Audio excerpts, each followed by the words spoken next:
Warahmatullahi wabarakatuh. Yang terhormat Ibu Kepala Sekolah, yang saya hormati rekan-rekan guru dan karyawan SD Negeri 01 Dawu. Pertama, pada hari ini saya ucapkan terima kasih karena teman-teman semua berkenan hadir untuk mengikuti kegiatan kami dari CPB. Tentu saja memenuhi undangan dari kami. Terima kasih sekali. Pada kesempatan ini nanti kami akan menyampaikan kegiatan kami di sekolah ini berkenaan dengan program guru penggerak. Dari kami berdua nanti calon guru penggerak dari SD Negeri 01 Dawu. Bapak Ibu, seperti yang pernah saya sampaikan, untuk kami nanti ada satu perbedaan, tapi nanti bisa menyatu combine nanti. Dari saya yang pertama sampaikan untuk program 1 atau kegiatan 1 itu dari saya menekankan pada kebinekaan global. Dari 5 profil pelajar Pancasila, dari saya mengambil salah satu yaitu tentang kebinekaan global. Bapak Ibu, dalam pembelajaran tentang kebinekaan global itu penerapannya nanti adalah bagaimana kita menggunakan 3. Kalau biasanya dulu kan 5S ya, saya hanya 3S karena saat itu masih pandemi, jadi senyum, sapa, salam. Bagaimana penerapan 3S itu diterapkan oleh siswa di sekolah? Itu yang pertama. Kemudian bagaimana kegiatan pembelajaran itu dijadikan satu hal yang nyata yang ada hubungannya dengan kebinekaan global tadi. Pada pembelajaran saya itu fokus pada budaya yang sifatnya adalah makanan asli daerah yang kemudian diterapkan oleh anak-anak di rumah dengan mempraktekkan bersama keluarga. Jadi untuk menjaga kelangsungan dari budaya yang dimiliki oleh kita, saya melakukan kegiatan praktik bersama dengan orang tua, jadi siswa dan orang tua di rumah, kemudian membuat video kegiatannya atau foto-foto dan dikirimkan ke sekolah sebagai hasil pembelajaran. Yang saat itu dari saya memberikan tentang kuliner daerah kabupaten kami. Selanjutnya dari saya akan menyampaikan tentang kegiatan yang telah kami lakukan selama kegiatan, yaitu bagaimana menerapkan kegiatan pada siswa yang berfokus pada kreativitas. Yang pertama tentu saja saya perkenalkan untuk kegiatan ini dimulai dari demonstrasi kontekstual yang menerapkan inquiry apresiatif baca, yang pada kegiatan ini saya buat tujuannya adalah menerapkan inquiry apresiatif dalam mewujudkan siswa yang kreatif di SD Negeri 01 Dawu.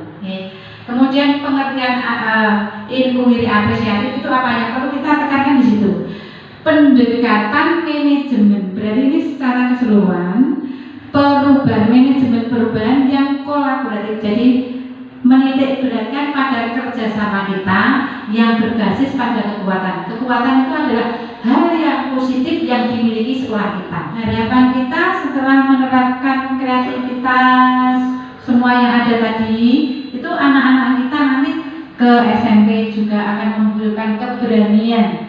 Karena kreativitas itu kan macam-macam nih.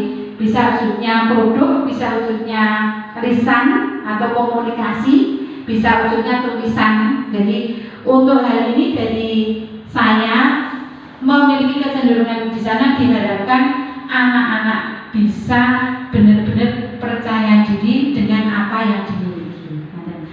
Ya, terutama ini ada hubungannya dengan pembahasan saya di awal bahwa saya lebih cenderung pada pemikiran Ki Hajar Dewantara bahwa pendidikan itu bukan memunculkan kreativitas, itu kita memulainya dari tahapan baca. Tahapan baca itu dari singkatan BAGJA. Di situ ada buat pertanyaan, itu juga kita yang melihat dari anak-anak kita di kelas itu bagaimana cara memunculkan itu ya. Oke. Yang pertama, kalau ini tadi saya memfokuskan pada kreativitas, paling tidak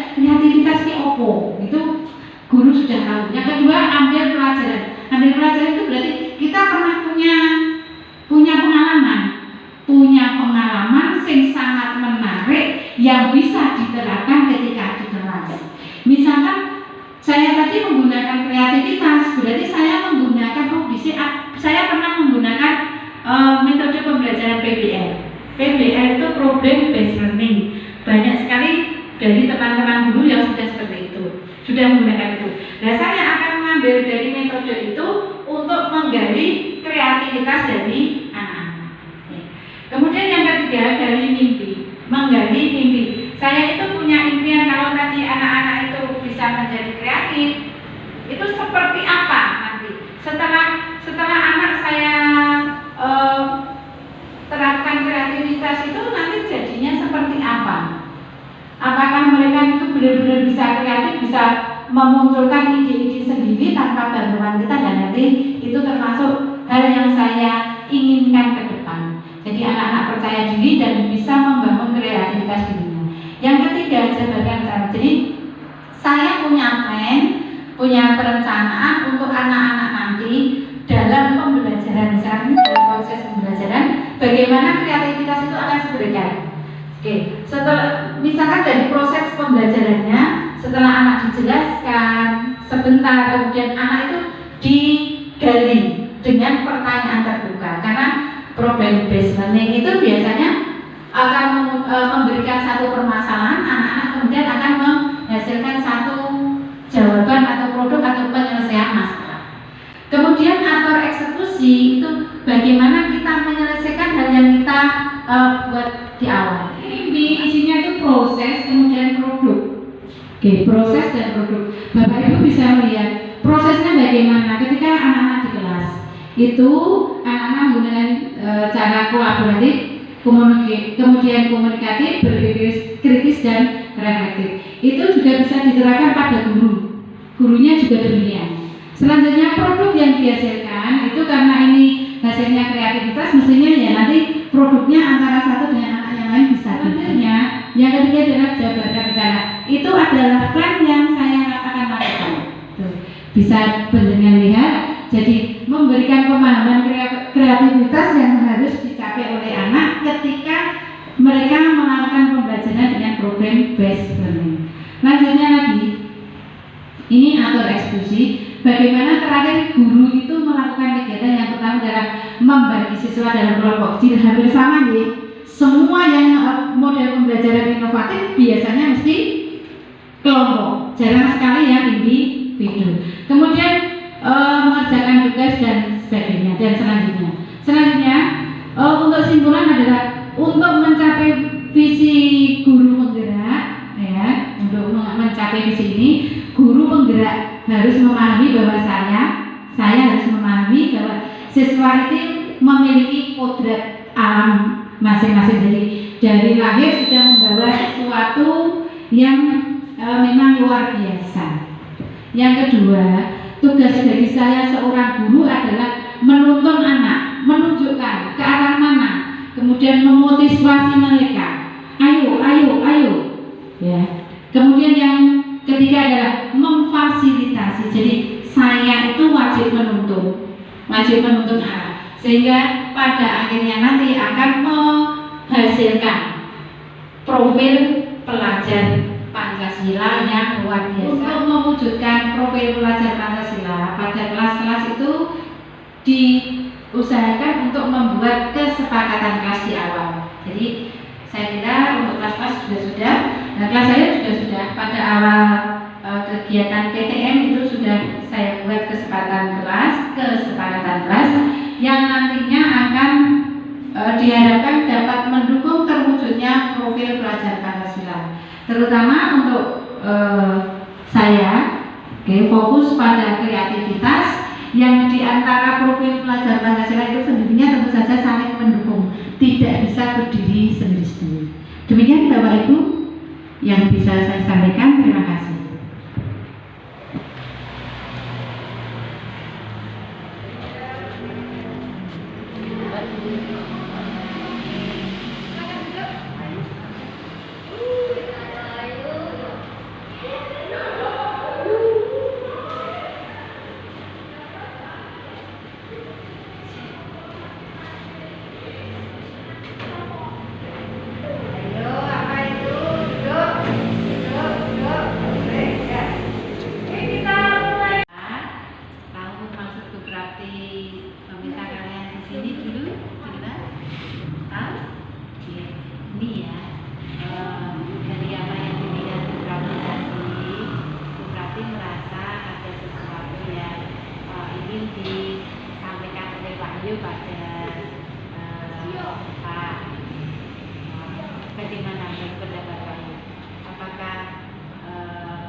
tanpa mengucapkan begitu tadi. Kira-kira siniknya begitu. Apakah yang dilakukan itu tadi merupakan hal yang dilakukan oleh teman yang lain? Tidak.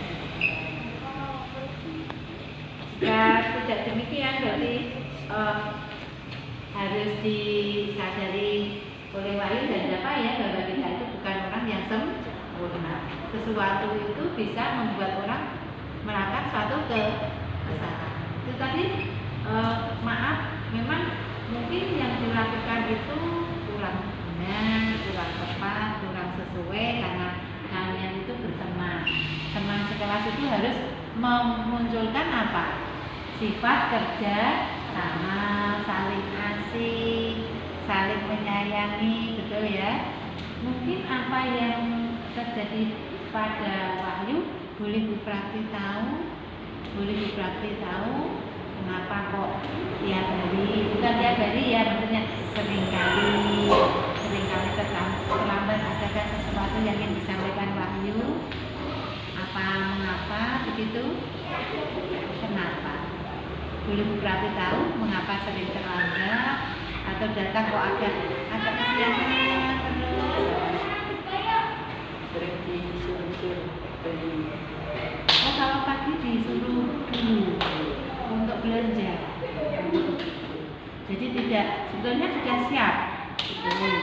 Jadi kemungkinan perlu ada dari orang tua untuk ya mungkin menyuruhnya bukan pada waktu yang tapi kamu harus tetap membantu, itu sudah bagus ya.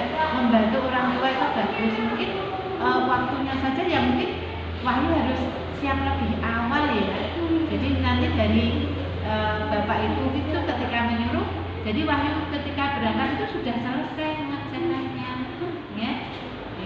Jadi untuk kegiatan ini bagaimana Bapak tadi? Apa ada sesuatu yang ingin kamu sampaikan?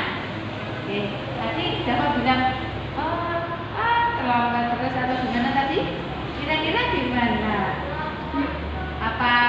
Apa jika itu terjadi pada Dava bagaimana? Dava pernah terlambat? Tidak? Belum pernah? Oh, belum pernah. Kebetulan belum pernah, jadinya ternyata dari temanmu itu terlambat karena membantu orang tuanya berbelanja ke pasar ya, membantu ke pasar ya? Jadi begitu. Kemudian yang boleh ditanya berarti, Dava tadi sakit? Apakah merasa sakit? Tidak, hanya kaget. Iya, hanya kaget. Jadi saya minta nanti maaf ya, karena ini Dava juga hanya merasa kaget karena Wahyu mungkin tidak biasa seperti itu juga ya. Iya. Oke.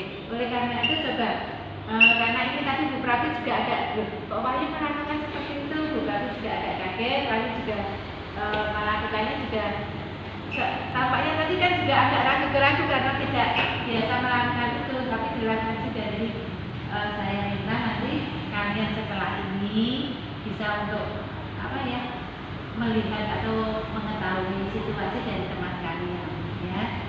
Seperti Dava tadi, berarti Dava itu sebetulnya mungkin agak buru-buru ya Pak ya, karena penjadwalannya kok sering terlambat. Dava jangan istilahnya untuk yang tadi, karena ini itu temanmu juga, anggap saja itu sebagai apa? Dia guyonan. Nanti karena ini temanku kan menanggapinya juga seperti itu. Saya harapkan nanti ada kegiatanmu yang ada di rumah. Tadi gimana? Usahakan dari Bu Prati usahakan untuk dilakukan lebih awal. Jadi nanti biar teman-temanmu juga merasa nyaman ketika belajar, tidak terganggu oleh gangguan. Itu ya. Oke. Dava tidak merasa sakit, tidak menginginkan apapun dari Wahyu, misalkan kalian tetap bisa berteman, tidak ada catatan dalam hati sama sekali, ya nggak ada, ya. Boleh bersalaman, tos kaki tangan saja karena masih pandemi, tos kaki tangan menunjukkan kalian sudah oke, saling menerima. Terima kasih. 6 hal yang ada hubungannya dengan budaya positif yang harus kita gunakan sebagai seorang guru. Yang pertama adalah perubahan paradigma.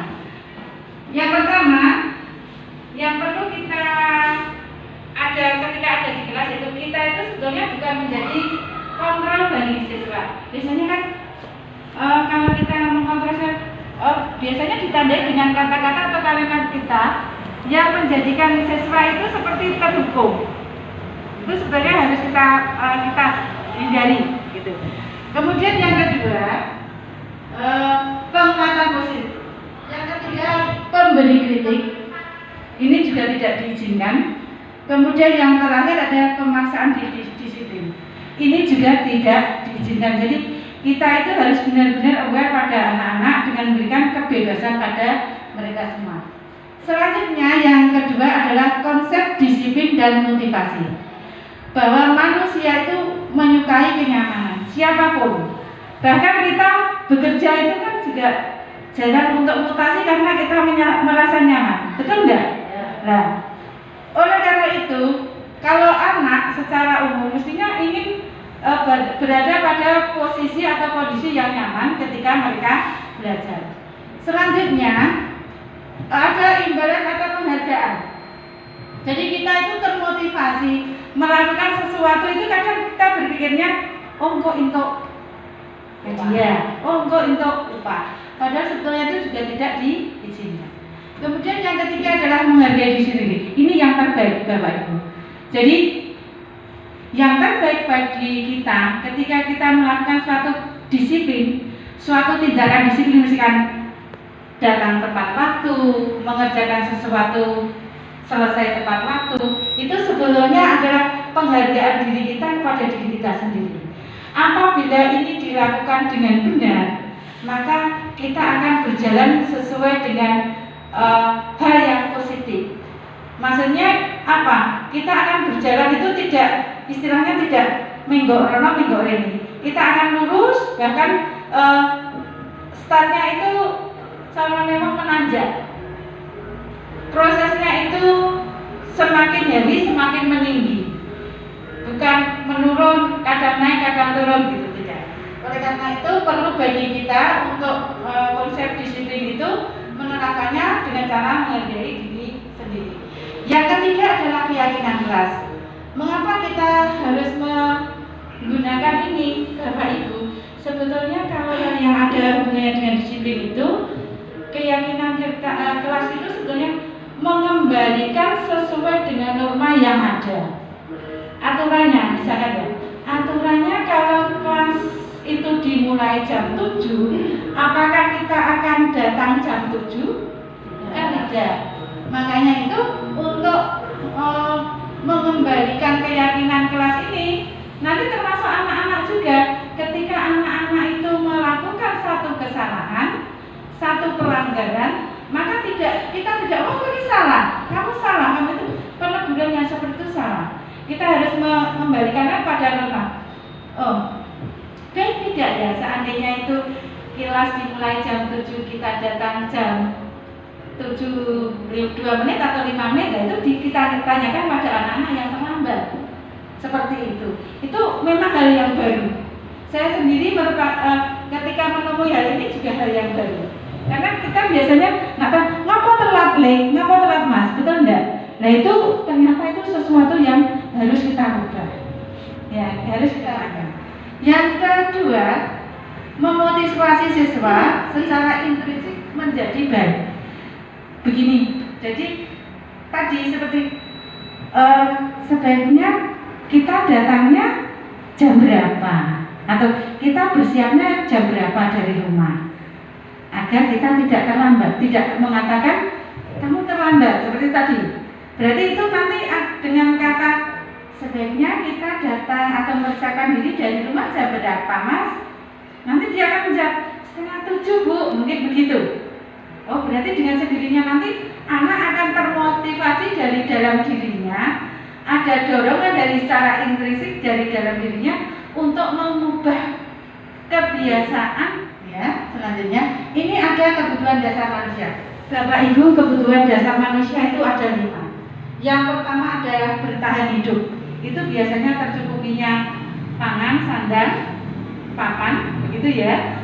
Kemudian ada cinta dan kasih sayang. Yang ketiga, pengakuan. Semua orang mesti ini juga butuh pengakuan, diakui oleh keluarga, diakui oleh teman, ya, diakui oleh mungkin masyarakat. Kemudian ada kebebasan. Anak itu merasa bebas untuk melakukan sesuatu, termasuk penjenengan pun ketika melakukan kegiatan sebetulnya guru pun harus punya rasa seperti itu. Saat merdekanya diri kita merasa bebas begitu. Kemudian kesenangan. Karena ini kita cenderung menerapkannya pada anak, karena ini kita sebagai guru menerapkannya pada anak, maka kita harus melihat kesulitan atau halangan-halangan yang ada pada anak itu. Kita lihat apakah kebutuhan anak yang 5 ini terganggu. Assalamualaikum warahmatullahi wabarakatuh. Perkenalkan, saya nama Siti Markama, unit kerja SDN 01 Dawung, yang alhamdulillah kebetulan ini ada CGP yang ada di SDN 01 Dawung, yaitu saya sebagai teman sejawat dari Ibu Suprapti. Dan puji syukur dari alhamdulillah sekali dengan adanya CGP ini sekolah kita menjadi maju, terutama dari hal kebiasaan atau pembiasaan di pagi hari. Itu yang selama ini kita pandemi tidak mengadakan tatap muka, ini baru 3 minggu ada tatap muka dan sudah menonjol sekali. Anak-anak bisa untuk kebiasaan setiap hari 3S dilaksanakan oleh CGP Ibu Suprapti. Kemudian Bu Suprapti itu mengembangkan dari hasil produk atau karya kreatif dari peserta didik itu terbukti. Anak didik kami bisa melakukan praktek pembelajaran yang disampaikan oleh CGP. Kemudian dari segi peningkatan kemajuan lingkungan sekolah, alhamdulillah juga sangat termotivasi. Kami sangat termotivasi sekali karena CGP-nya juga sangat aktif sekali. Nah, begitu. Untuk yang lainnya dari segi pembelajaran, Bu Suprapti dalam pembelajarannya sangat menarik sekali dan dia tidak pelit akan ilmu. Jadinya saya termotivasi sekali kalau saya itu tidak bisa masalah IT, saya tanya, dia juga langsung memberikan solusinya, oh begini-begini dan lain sebagainya. Kemudian untuk ada informasi dari penggerak, guru penggerak itu beliau selalu segera menyampaikan kepada teman-teman sejawatnya, dan teman-teman sejawat semua menerima dengan senang hati karena ilmunya juga bertambah dan termotivasi sekali. Sekian, terima kasih. Wassalamualaikum warahmatullahi wabarakatuh. Nama saya Bagus. Saya siswa kelas 6 murid Bu Prapti. Bu Prapti kalau mengajar orangnya baik, mudah diingat dan dipahami. Saya berharap ke depannya pelajarannya lebih ditingkatkan lagi dan lebih menyenangkan lagi. Terima kasih.